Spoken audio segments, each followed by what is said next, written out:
On a tous constaté ces derniers jours, ces dernières semaines, à la caisse ou à la pompe, l'inflation est galopante. Elle pourrait même atteindre jusqu'à 7% cet automne, selon l'INSEE. Alors ça, c'est la mauvaise nouvelle. La bonne concerne les 30 millions de Français propriétaires. Maud Descamps, le ministre de l'économie, envisage de limiter la hausse de la taxe foncière.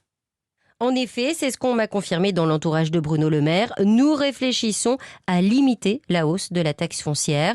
M'a-t-on dit, la taxe foncière qui augmente donc mécaniquement en fonction de l'inflation.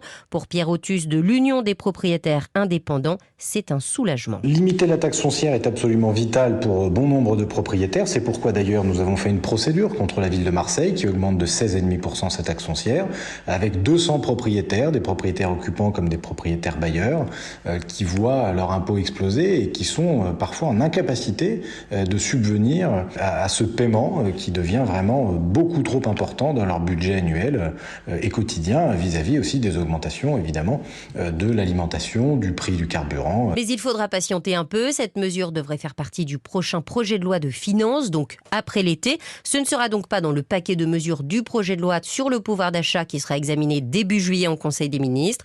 Le gouvernement avait déjà pris des mesures pour protéger les locataires face à l'inflation, avec un blocage de la hausse des loyers à 3,5% sur un an. Maud Descamps du service économie d'Europe 1.